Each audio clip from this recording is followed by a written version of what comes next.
যারা, যাদের কাজ হলো রাত্রেবেলা এমবি বইরা কেমনে ইটিং ফিটিং করব, টিকটক, লাইকি, ফেসবুক, এদের এই জজবা আসবে না। অন্তর থেকে দ্বীনের প্রতি, ইমানের প্রতি ওই তামান্না না থাকলে অন্তর থেকে ওই বুঝটা আসবে না। ও বেটা, তুমি পড়ে আসো ফেসবুক, টিকটক, লাইকি আর গার্লফ্রেন্ড নিয়া, ইয়াবা নিয়া, হিরোইন নিয়া, আর তোমার দেশ দখল করবার জন্য হিন্দুত্ববাদীরা তৈরি হয়ে আছে। তুমি বেখেয়াল, তোমার চাইতে বড় গাফেল কেউ নাই। যখন তোমার বোনকে তোমার সামনে হিন্দুত্ববাদীরা ধর্ষণ করবে, তোমার মাকে রেপ করবে, তখন তুমি বুঝতে পারবা হাই হাই কি হয়ে গেল। ফিলিস্তিনে চলছে, ফিলিস্তিনে চলছে 10,000 একজন দুইজন না, এক কাশ্মীরের মধ্যে ভারতীয় বাহিনী 10,000 মা বোনকে রেপ করছে। 10,000, এটা আমাদের কথা না, BBC, Al Jazeera, Washington Post সহ বিশ্ব মিডিয়ার খবর। 10,000 মা বোনদেরকে ধর্ষণ করেছে। বিবাহ বাসর ঘর থেকে তুলে নিয়ে মেয়েকে গণধর্ষণ করেছে। বিয়ের গাড়ি থেকে ধরে নিয়ে গিয়ে মা বোনদেরকে ভারতে ধর্ষণ করা হয়েছে। এমন অসংখ্য ঘটনা আছে। আর এই হিন্দুত্ববাদী প্রশাসন, এই হিন্দুত্ববাদী ভারত তোমার কাঁটাতারের বেড়ায় অস্ত্র নিয়ে বসে আছে, আর তুমি এখনো বেখবর।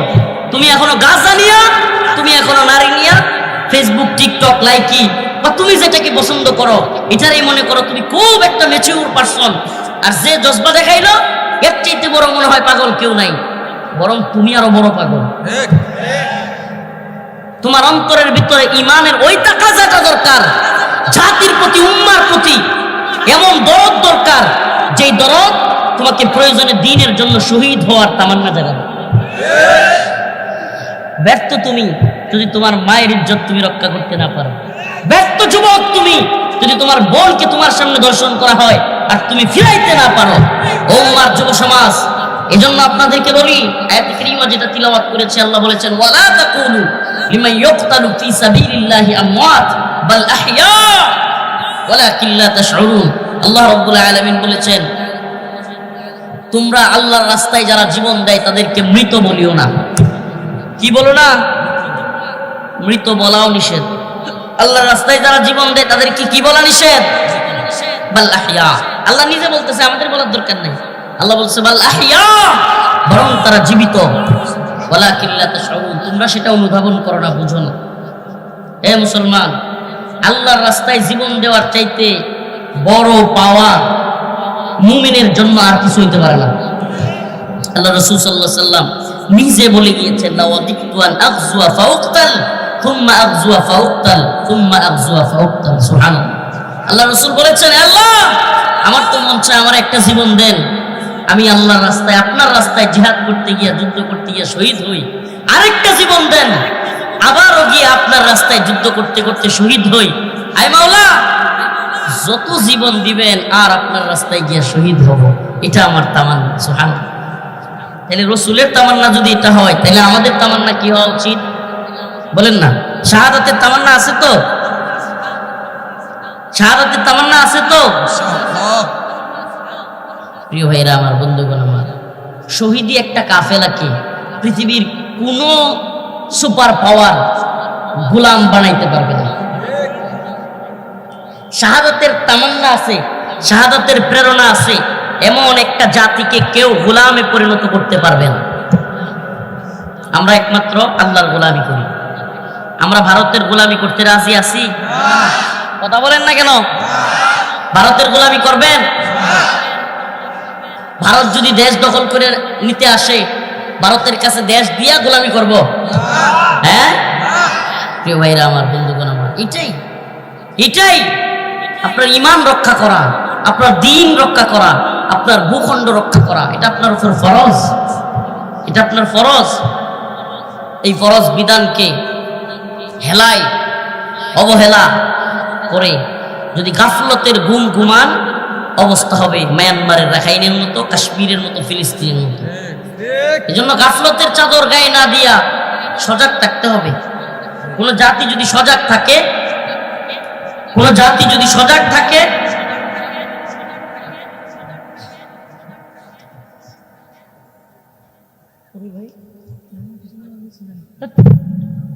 কোন জাতি যদি সজাগ থাকে, আচ্ছা মনে করেন আপনি আগামীকালকে আপনার ঘরে চুরি হবে, কি হবে? আচ্ছা চুরি না, মনে করো ডাকাতি হবে, ডাকাতি। আপনি আজকে জানতে পারছেন, আগামীকালকে ডাকাত আপনার ঘরে ঢুকতে পারবে? সুবহানাল্লাহ, ঢুকতে পারবে? বলেন না, ঢুকতে পারবে। কেন কোন তো? যে ডাকাত অনেক শক্তিশালী, অনেক শক্তিশালী ডাকাত, দলবল নিয়ে আসবে, ঢুকতে পারবে? আবার কয় কেন পারবে না? সতর্ক থাকলে কি করবেন? লাঠি নিয়ে রেডি থাকলে এতগুলো ডাকাত দলবল নিয়ে আসবে? সুবহানাল্লাহ, না ভাই। মূলত আপনি নিজে যদি না পারেন, আপনার যদি ধারণা থাকে যে এতজন আসবে, আপনি প্রয়োজনে এলাকায় মাইকিং করবেন, এরপরে আপনি ফিরাবেন। যৌক্তিক কথা বলতে হবে। এরপরে আপনি কি করবেন? ফিরাবেন। তার মানে সচেতনতা কতটা গুরুত্বপূর্ণ। আমরা যদি আগের থেকে সজাগ থাকি যে আসলে আমাদের উপরে কেউ হামলা করতে পারে, আমাদের দেশের উপর, মুসলমানদের উপর, আমরা এমন সজাগ হব, প্রয়োজনে অন্যান্য ভূখণ্ডের মুসলিম ভাইদেরকেও আমরা সজাগ হব। তাইলে আফগানের মুজাহিদরা কি ইন্ডিয়া আমাদের উপর হামলা করলে বসে থাকবে? এই যে আপনি যদি সজাগ থাকেন, আর যদি ঘুমান, আল্লাহ না করুক 2 দিনের মধ্যে অন্য দিক থেকে সহযোগিতা আসতে আসতে আপনি শেষ। প্রাথমিক ধাক্কাটা তো আপনাকেই সামলাইতে হবে, প্রাথমিক ধাক্কাটা আপনাকেই সামলাইতে হবে। আপনি যদি সজাগ না থাকেন, নারী, শিশু, বৃদ্ধ সবাই মারা যাবে। প্রিয় ভাইরা আমার, বন্ধুগণ আমার, এই কথাগুলো এখন আপনাদের মাথার উপর দেওয়া যাবে। আল্লাহ না করুক পরিণতিটা যদি ভয়াবহ হয়, তখন বুঝতে পারবেন যে হুজুর কি বলে গেছিল। বাংলাদেশের প্রায় প্রত্যেকটা সীমান্তে গন্ডগোল চলতেছে, প্রায় প্রত্যেকটা সীমান্তে ঝামেলা চলতেছে। হিন্দুত্ববাদীরা একের পর এক, কিছু প্রতিবেশী আছে না, আপনাদের এলাকায় আছে কিনা, বাড়ির কাছে কিছু প্রতিবেশী থাকে যেগুলো পায়ে পাড়া দিয়া ঝগড়া বাজায়, খালি কাজ হইলো ঝগড়া লাগানো। তো ইন্ডিয়া হইলো আমাদের সেই প্রতিবেশী যে গায়ে পাড়া দিয়ে কি করতে চায়। এরা নিজের বিরাট মুড়া মনে করে, বিশাল বড় শক্তিশালী রাষ্ট্র মনে করে। আমি একটা মিডিয়াতে দেখলাম কয়েকদিন আগে, হিন্দুত্ববাদীদের এক মিডিয়া, বাংলাদেশের সেনাবাহিনী কতজন, ভারতের কতজন, বাংলাদেশের ট্যাঙ্ক কতগুলো, তাদের ট্যাঙ্ক কতগুলো, বাংলাদেশের বিমান কতগুলো, তাদের বিমান কতগুলো, বাংলাদেশের যুদ্ধ জাহাজ কতগুলো, তাদের কতগুলো, বাংলাদেশের সাবমেরিন আছে কিনা, ট্যাঙ্ক, এরপরে জঙ্গি বিমান আছে কিনা, এরপরে হেলিকপ্টার, অ্যাটাকিং হেলিকপ্টার আছে কিনা, এগুলো হিসাব করতেছে। এই হিন্দুত্ববাদী ভারতকে ওই মিডিয়াগুলোর জানায় দিতে চায়, আফগানে তালেবান মোল্লাদের কাছে রাশিয়ার চাইতে সেনাবাহিনী বেশি ছিল। সোভিয়েত ইউনিয়ন ভাঙ্গা খান খান হয়ে গেছে তালেবানের সামনে, অল্প যোদ্ধা। America, Britain, France, Germany, Italy, Netherlands, পৃথিবীর সব পরাশক্তিগুলো একত্রিত হইয়া নেটো জোট গঠন কইরা আফগানে আইসা নাকে খত দিয়া বাপ দাইকা সাইরা দে মাকান্দাবাসী করে বিদায় নিছে। আমেরিকার কামান, বিমান, জঙ্গি বিমান, যুদ্ধ বিমান, সাবমেরিন, অ্যাটাকিং হেলিকপ্টার, ড্রোন, সেনাবাহিনী, কোনটা কম ছিল? তোরা এত হিসাব করিস না। হিসাবে যাদের বেশি থাকে মাইদ্যা হেরাই বেশি খা। আচ্ছা মনে করেন আমরা এনে কয়েকজন, এই যে স্টেজে এখানে অনেক মানুষ না, হ্যাঁ, আমরা যদি এখান থেকে ডিল মারি, আমার মনে হয় লাগবেই কারো না কারো শরীরে, ঠিক কি ঠিক না? আর আমাদের শরীরে আমরা কয়েকজন সেভ করে বলাইতে পারি। আমরা যদি লাভ দিয়ে খালি ওই পাশে যাই, এটা বেড়ার ওই পাশে, তাইলে লাগবে না। এটা একটা উদাহরণ দেওয়ার জন্য বললাম। কিন্তু এখান থেকে যাইতে যাইতে আমরা যতগুলো ডিল মারবো সব কিন্তু কারো না কারো গায়ে লাগে, ঠিক কি ঠিক না? এখান থেকে এত মানুষ ডিল দিলে ডিলে ডিলে বাড়ি খাই হইলো, কিন্তু শরীরে কমাইবে। এটা উদাহরণ দেওয়ার জন্য আল্লাহ রসুল বলেছেন মাত্র মতবাদ যেটা টিকে থাকবে। প্রিয় হাজিরিন, আয়াত কারীমা তিলাওয়াত করেছিলাম, ইয়া আইয়ুহাল্লাযীনা আমানুস্তাঈনু বিস-সাবরি ওয়াস-সালাহ ইন্নাল্লাহা মা'আস-সাবিরিন ওয়া লা তাকুলু লিমান ইউকতালু ফি সাবিলিল্লাহি আমওয়াত বাল আহইয়াউ ওয়ালাকিন লা তাশউরুন। আল্লাহ রাব্বুল আলামিন বলেন, হে বান্দা, চাইতে হলে আমার কাছে চাও। কার কাছে? সুবহানাল্লাহ। যে যত বেশি আল্লাহর কাছে চায় সে তত বেশি খুশি হয়। আর দুনিয়ার নিজাম কি? আমরা হেফজখানায় পড়তাম, উস্তাদের কাছে টাকা রাখা লাগতো, নিজে টাকা রাখা যাইতো না। হেফজখানায় এটা নিয়ম ছিল। কার কাছে? হুজুরের কাছে। টাকা সব দিতাম, সকাল বিকাল নাস্তার সময় চাইতাম, কিন্তু নিজের টাকা নিজের বাপে দিছে হুজুরের কাছে, তবুও সকাল বিকাল 2 বার চাইতে লজ্জা লাগতো।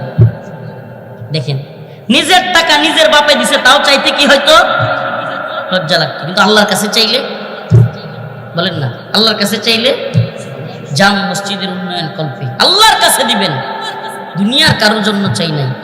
রুমালগুলো যাবে, ইনশাল্লাহ আরো কিছু কথা বলবো। রুমালগুলো যাবে, জাস্ট ব্যাগগুলো আছে, অল্প কিছু হাদিয়া মসজিদের জন্য, আল্লাহর ঘরের জন্য। আমিও শরীক থাকবো ইনশাআল্লাহ। মসজিদের কাজ চলতেছে। প্রিয় ভাইরা আমার, আমি মুসাফির, আমি মাজলুম, আপনাদের কাছ থেকে হতাশা চাই না, ফিরিয়ে দিয়েন না কেউ কিছু না কিছু। মাজলুম মানুষ দোয়া করবো, মুসাফির মানুষ সবার জন্য দোয়া করবো। আল্লাহ রসুল বলেছেন মুসাফিরের দোয়া কবুল হয়, মাজলুমের দোয়া কবুল হয়। আমি বাংলাদেশে আমাকে 7 দিনের ব্যবধানে 2 বার গ্রেফতার করা হয়েছে, 2 বার 7 দিনের ব্যবধানে। একবার মতিঝিল থেকে ধরে নিয়ে গেছে, আরেকবার আমার বাড়ি থেকে ধরে নিয়ে আসছে। এরপরে 26 দিন রিমান্ডে রেখেছে, প্রায় 3 বছর কারাগারে রেখেছে। এমন কোন নির্যাতন নাই যেটা করে নাই, প্রিয় ভাইরা আমার। কিন্তু আজকে ওই নির্যাতনকারীরা আল্লাহর সামনে, পৃথিবীর সামনে লাঞ্ছিত। আর আল্লাহ পাক আমাদেরকে আলহামদুলিল্লাহ শুকরিয়া আদায় করি, এই উম্মার ভালোবাসার পাত্র বানিয়ে দিয়েছে। প্রিয় ভাইরা আমার, সবাই কিছু না কিছু শরীক হওয়ার চেষ্টা করি। আসুন অল্প কিছু শরীক ভাই দেন, দেন আমার কাছ থেকে নেন 500 দেন। হুজুররা সবাই সবাই মঞ্চ যারা আছেন, অল্প হোক শরীক থাকা উন্নয়নে। সুবহানাল্লাহ। একটা ইটের টাকা হোক, 12 টাকা হোক, 10 টাকা একটা ইটের দাম না 12? কত একটা ইটের দাম? কত? 10 টাকা। ও আচ্ছা, 10 টাকা, 10টা টাকা হোক, একটা ইটের দাম হোক, মসজিদের কাজের জন্য দেওয়া। সুবহানাল্লাহ। আমি একটা টিপস দিয়ে যাই, সুবহানাল্লাহ, তাআল্লুক মা আল্লাহর জন্য। এটা খুব গুরুত্বপূর্ণ টিপস। টাকা দিতে থাকেন আর এই টিপসটা শুনেন। তাআল্লুক মা আল্লাহ, আল্লাহর সাথে সম্পর্ক করার জন্য যে এলাকায় যাবেন, মসজিদে নামাজ পড়লেই যে এলাকায় বেড়াইতে যাবেন, গিয়াই 20টা 50টা সামর্থ্য অনুযায়ী 100 টাকা ওই মসজিদের ফান্ডে দিয়ে আসবেন। সুবহানাল্লাহ। আপনার জিন্দেগিতে 50-60 যখনই মরেন, আপনার মৃত্যুর আগে আপনি দেখবেন আপনি 2 থেকে 250 মসজিদের মধ্যে অল্প অল্প টাকা দিয়ে দিচ্ছেন। একটা দুইটা না, কয়শো। বেড়াইতে গেছেন, 50 টাকা 10 টাকা যেমন পারছেন পকেট থেকে বের করে মসজিদের ফান্ডে রেখে দিলেন। সুবহানাল্লাহ। যখন বিপদে পড়ে যাবেন, এই 200-250 মসজিদ আল্লাহর কাছে আপনার জন্য সুপারিশ করবে। দান করছেন অল্প, কিন্তু এই একদিকে সব দেখি, এদিকে নাই। এদিকে কোথায়? প্রিয় ভাইরা আমার, বন্ধুগণ আমার, আল্লাহ রাসূল হাদিসের মধ্যে বলেছেন, মান বানা লিল্লাহি মাসজিদান বানাল্লাহু লাহু বাইতান ফিল জান্নাহ। যে ব্যক্তি মসজিদকে আবাদ করলো, শুনেন যুবকেরা হাদিসটা শুনো, যে ব্যক্তি মসজিদকে আবাদ করলো সে জান্নাতে তার বালাখানা তৈরি করেছে। এই জান্নাতে বালাখানা চাইতো আমরা ইনশাআল্লাহ। লিল্লাহি তাকবীর, লিল্লাহি তাকবীর, নারে তাকবীর। আল্লাহ তুমি সবাইকে জান্নাতে যাওয়ার তৌফিক দান করো। আর জোরে বলেন আমিন। ইয়া আইয়ুহাল্লাযীনা আমানু ইসতাঈনু বিস-সাবরি ওয়াস-সালাহ। হে ঈমানদারগণ, তোমরা আল্লাহর কাছে চাও, ইসতাঈনু তোমরা চাও, বিস-সাবরি ওয়াস-সালাহ নামাজ এবং সবরের মাধ্যমে। কিসের মাধ্যমে? নামাজ এবং সবরের মাধ্যমে। আল্লাহ রাসূল সাল্লাল্লাহু আলাইহি সাল্লাম যখন বিপদে পড়তেন, মুসিবতে পড়তেন, দৌড়ায়া মসজিদে চলে যাইতেন, 2 রাকাত নামাজ পড়তেন। সুবহানাল্লাহ। দ্রুত মসজিদে চলে যেতেন পেরেশানি আসলেই। আর আমরা পেরেশানি আসলে একটা সিগারেট ধরাই না? হাই হাই, আমরা রাসূলের কেমন উম্মত হইলাম। রাসূল পেরেশানি আসলে 2 রাকাত নামাজ পড়তেন, আর আমরা কি করি? নাউযুবিল্লাহি মিন যালিক। এটা করা যাবে? আমরা রাসূলের উম্মত স্বীকার করি তো? পেরেশানি আসলে 2 রাকাত নামাজ পড়েন, একদিন পড়া দেখেন পেরেশানি কোথায় যায়। একদিন খালি পড়া দেখেন।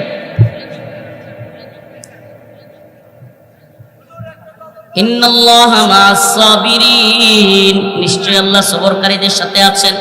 ওয়ালা তাকুলু লিমান ইউকতালু ফি সাবিলিল্লাহি আমওয়াত। আল্লাহর রাস্তায় যারা জীবন দেয় তাদেরকে তোমরা মৃত বলিও না। বাল আহইয়া, বরং তারা জীবিত। ওয়ালাকিন লা তাশউরুন, কিন্তু তোমরা অনুধাবন করো না।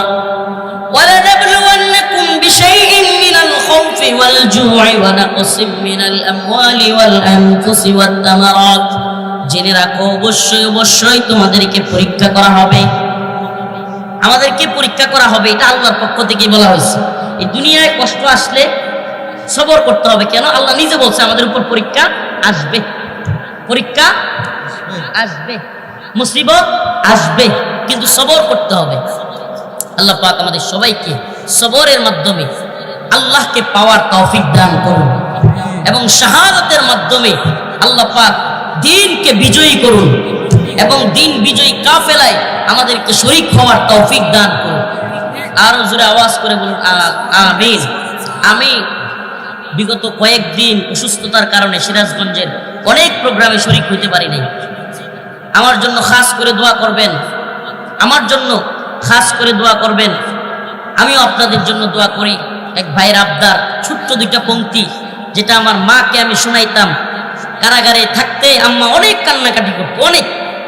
কান্নাকাটি করতে করতে চোখ দিয়ে পানি এমন ফেলতো যে এক সময় আম্মার চোখ ছানি পড়ে গেছে চশমা ব্যবহার করছে চোখে কম দেখে এমন পরিস্থিতি তখন আমি দুইটা লাইন বলতাম শুধু আম্মাকে ফোনে কিংবা যেভাবে সুযোগ পাইতাম সাক্ষাতে যদি জিহাদ মাঠে মাগো মৃত্যু হয় তোমার চোখে যেন জল ঝরে না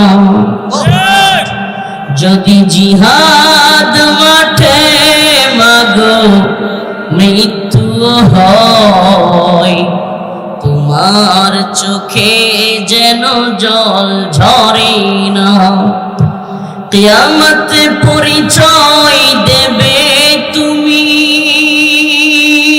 আল্লাহ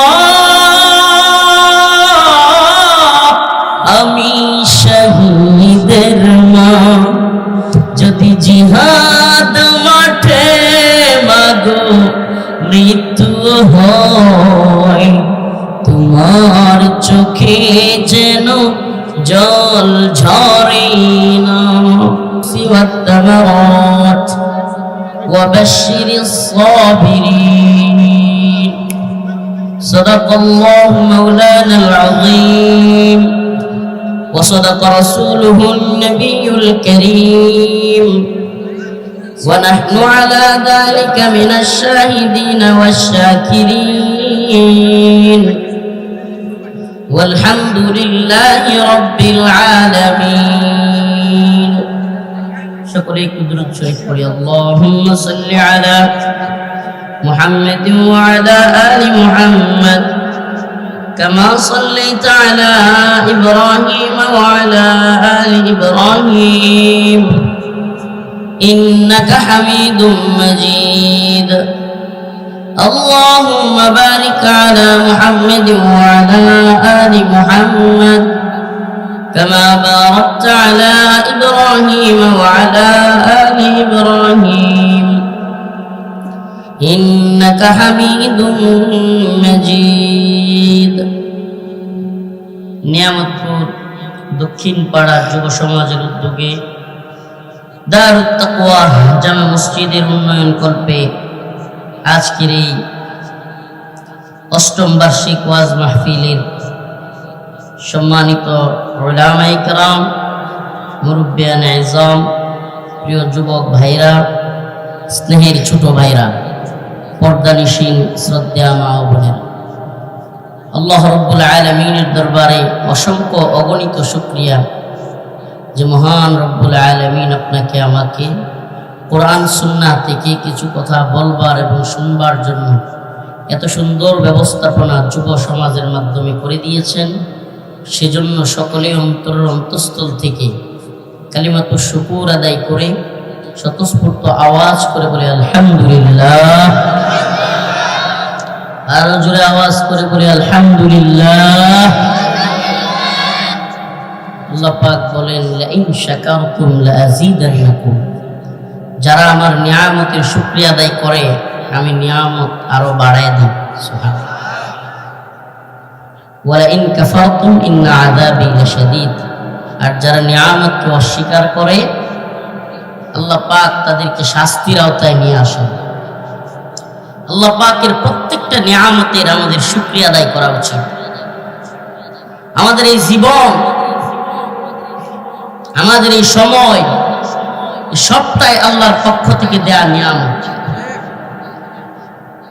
এই সময় আল্লাহর পথে কাজে লাগতেছে কিনা, দ্বীনের পথে কাজে লাগতেছে কিনা, দিন বিজয়ের পথে কাজে লাগতেছে কিনা, এটাও আল্লাহ পাক হিসাব নেবে।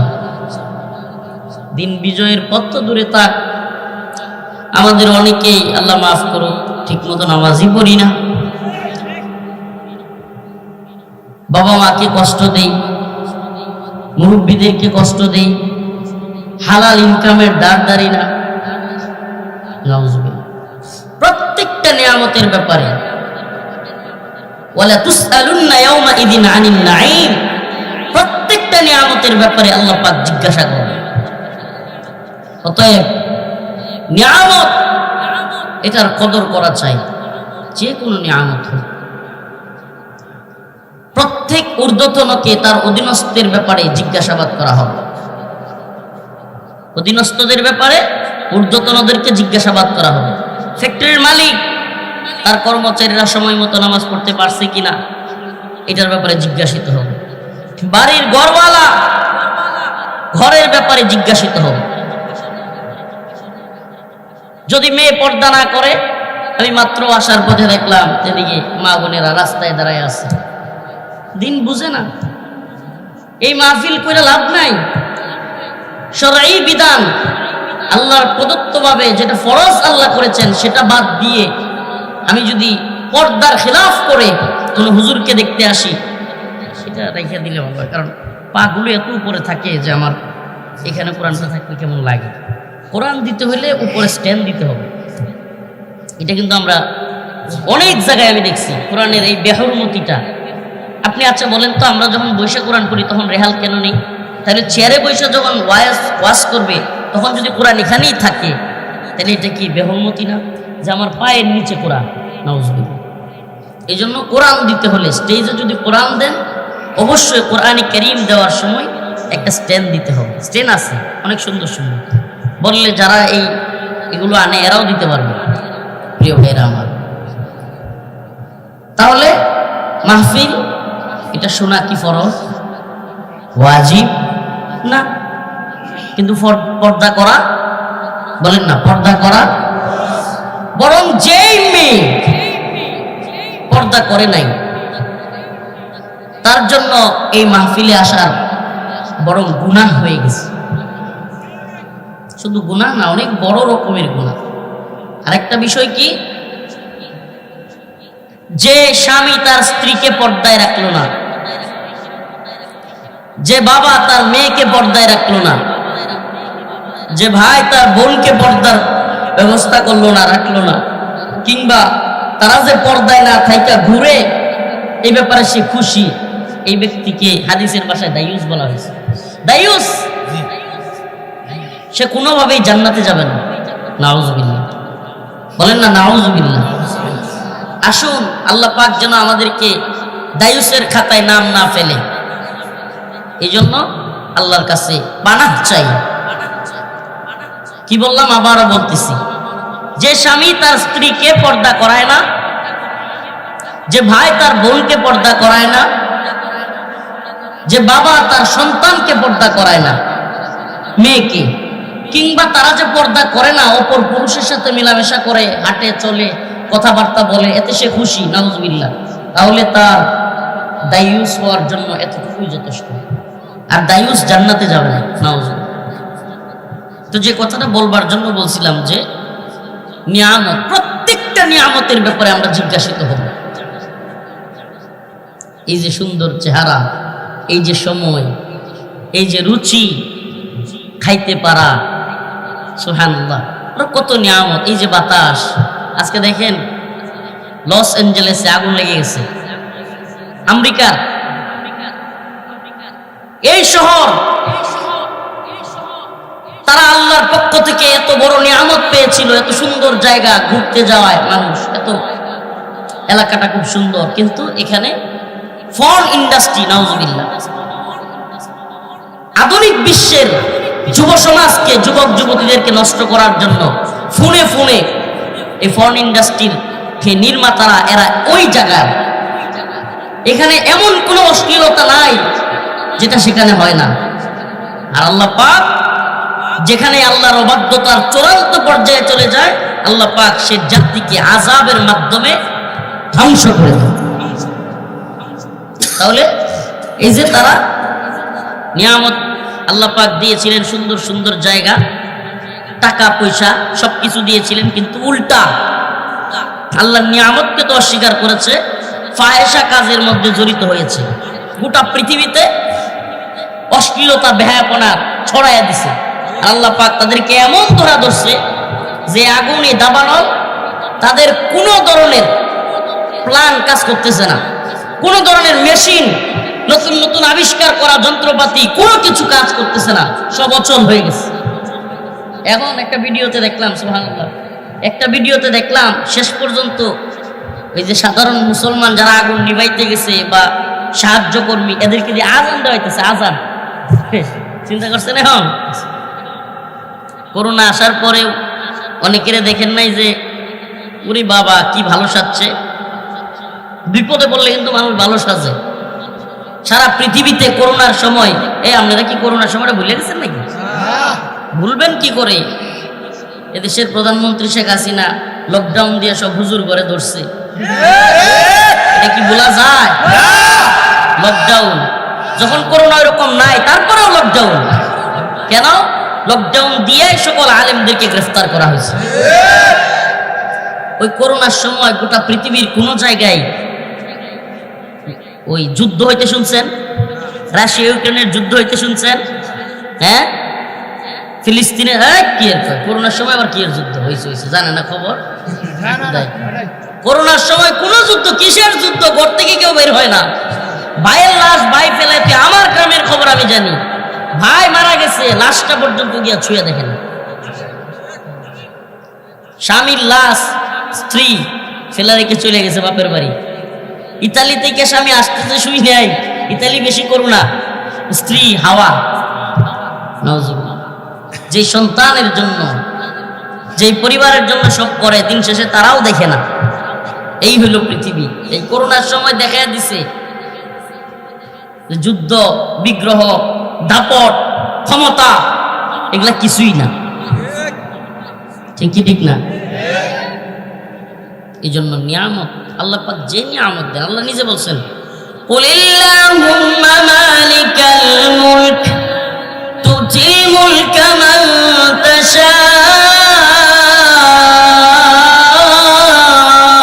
আল্লাহু আকবার ওয়া তুইজ্জু মান তাশা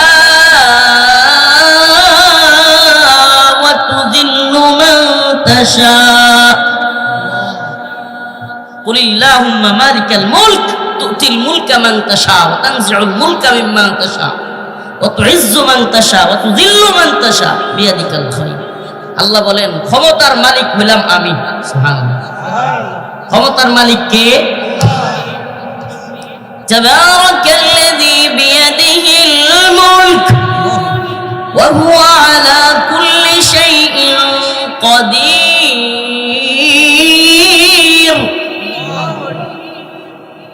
বিভিন্ন আয়াতে আল্লাহ তার ক্ষমতার জানান দিচ্ছেন। আল্লাহু লা ইলাহা ইল্লা হুয়াল হাইয়ুল কাইয়্যুম। তিনি হাইয়ুন, তিনি কাইয়্যুম, তিনি শাইউন কাদির, তিনি আলিম, তিনি সামিউ, তিনি বাসীর। সুবহানাল্লাহ, সুবহানাকা ইয়া, সমস্ত ক্ষমতার মালিক তিনি। চাইলে আল্লাহ বলছেন, তুতিল মুলকা মান তাশা, আমি চাইলে ক্ষমতা দিতে পারি। ওয়া তানজিউল মুলকা মিম্মান তাশা, আমার চাইলে ক্ষমতা কেড়েও নিয়ে যেতে পারি। আল্লাহ পাক এটার প্রমাণ দেখাচ্ছেন। হ্যাঁ, অতএব নিয়ামতের শুকরিয়া আদায় করা, যে কথাটা বলতেছিলাম, আয়াতে কারীমা তিলাওয়াত করেছি, ইয়া আইয়ুহাল্লাযীনা আমানু ইসতাঈনু বিস-সাবরি ওয়াস-সালাহ ইন্নাল্লাহা মা'আস-সাবিরিন ওয়া লা তাকুলু লিমান ইউকতালু ফী সাবিলিল্লাহি আমওয়াত বাল আহইয়াউ